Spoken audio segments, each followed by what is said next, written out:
અમદાવાદમાં કોંગ્રેસ નેતા લાલજી દેસાઈના પ્રહાર, ભાજપના નેતાઓની ખાણમાં લોકોના મોત। લાલજી દેસાઈ મોરબી બ્રિજ હરણી બોટના પીડિતોને મળવાનો સમય નથી। અભણ હોમ મિનિસ્ટર પીડિત પરિવારોને મળવા જવા નથી દેતા તેવા આરોપ થયા છે। ગીર સોમનાથમાં અમુક સમાજને ટાર્ગેટ કરાઈ રહ્યા છે તેવા પણ આરોપ કરવામાં આવ્યા છે કે અભણ હોમ મિનિસ્ટર પીડિત પરિવારોને મળવા જવા નથી દેતા તેવા પણ આરોપ થયા છે। ત્યારે હાલ આરોપ કરવામાં આવ્યો છે અમદાવાદમાં કોંગ્રેસ નેતા લાલજી દેસાઈએ પ્રહાર કર્યા છે।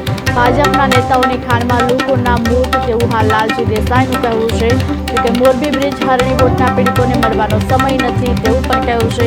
અભણ હોમ મિનિસ્ટર પીડિત પરિવારોને મળવા જવા નથી દેતા। ગીર સોમનાથમાં અમુક સમાજને ટાર્ગેટ કરાઈ રહ્યો છે તેવું પણ લાલજી દેસાઈ દ્વારા કહેવામાં આવ્યું છે। મોરબી બ્રિજ હરણી બોટને લઈને પણ લાલજી દેસાઈએ કહ્યું છે જોકે હાલ મોરબી બ્રિજ હરણી બોટના પીડિતોને મળવાનો સમય નથી તેવું લાલજી દેસાઈએ કહ્યું છે। અમદાવાદમાં કોંગ્રેસ નેતા લાલજી દેસાઈએ પ્રહાર કર્યા છે। ભાજપના નેતાઓની ખાણમાં લોકોના મોત તેવું લાલજી દેસાઈએ કહ્યું છે।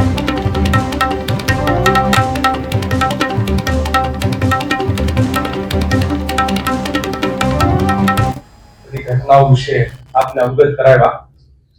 આખી ગુજરાતના સંદર્ભમાં જોઈએ તો અત્યારે એક સીધું સામે આવે કે ગુંડા તત્વો, માફિયા તત્વો અને લૂંટારાઓ જે કંઈ છે એ બધા મહેલમાં છે અને જનતાની લડાઈ લડનારા આજે જેલમાં છે।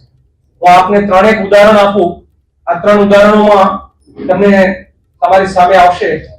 ગુજરાતમાં કોંગ્રેસના કાર્યાલય પર હુમલો કરનારા આજે એ લોકો બધાએ મહેલોમાં છે અને પોતાના ઘરને બચાવનારા કોંગ્રેસના કાર્યકર્તાઓ આજે જેલમાં છે। એટલે આવી ઘટના આપ આગળ વધીને જુઓ તો જેમ જિગ્નેશભાઈએ કહ્યું કે ઉનામાં દલિતો ઉપર અત્યાચાર કરનારાઓ એ બેખોફ અત્યારે એ પોતાના વિસ્તારમાં બુટલેગરો તરીકેનો ધંધો કરી રહ્યા છે, જ્યારે એ જ જગ્યા ઉપર પીડિત બનનાર અત્યારે ખોફના માર્યા એની સુરક્ષા ઘટવાના કારણે એ લોકો પોતાના ઘરમાં પુરાઈને રહ્યા છે।